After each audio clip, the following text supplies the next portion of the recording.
વરાછા જગદીશનગર સોસાયટીમાં એક ઇસમને ગ્રાઉન્ડર dating app પર ચેટિંગ કરવા બોલાવી લૂંટી લેનાર 2 આરોપીઓને વરાછા પોલીસે ઝડપી પાડ્યા છે।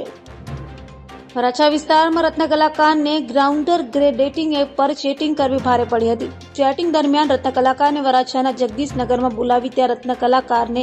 નગ્ન કરી તેની પાસેથી મોબાઈલ લઈ ગૂગલ પેનું પાસવર્ડ મેળવી 1,80,000 ટ્રાન્સફર કરી લૂંટ ચલાવાઈ હતી। જે મામલે રત્ન કલાકારે વરાછા પોલીસ મથકમાં ફરિયાદ કરતા વરાછા પોલીસે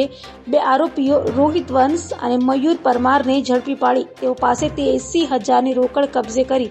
વધુ તપાસ હાથ ધરી છે। સુરત શહેરના વરાછા પોલીસ સ્ટેશન વિસ્તારમાં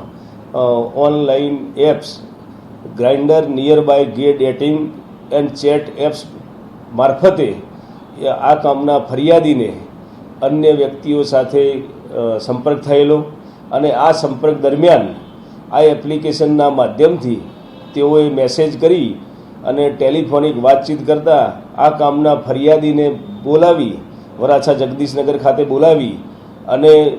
પોતાના રૂમમાં ચોથા માળે લઈ જઈ અને એ દરમિયાન અન્ય 3 ઇસમોએ પ્રવેશી અને ફરિયાદીને ધમકી આપી અને તેના મોબાઈલથી ગૂગલ પે મારફતે ₹1,80,000 આરોપીઓએ પોતાના ખાતામાં ટ્રાન્સફર કરાવી ગુનો આચર્યા અંગેની ફરિયાદ વરાછા પોલીસ સ્ટેશનમાં નોંધાતા વરાછા પોલીસ ઇન્સ્પેક્ટર શ્રીએ પોલીસ કમિશનર શ્રી સુરત શહેર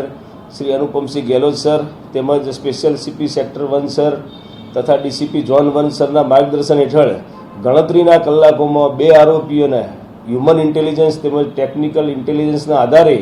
ઝડપી પાડેલ છે અને આ ગુનાના કામે જે રૂપિયા એક્સટોર્શનમાં લઈ લેવામાં આવ્યા હતા એ પૈકી 80,000 રૂપિયા કબજે કરવામાં આવેલ છે। 2 આરોપીની ધરપકડ કરવામાં આવેલ છે અને ઊંડાણપૂર્વક તપાસ ચાલુ છે।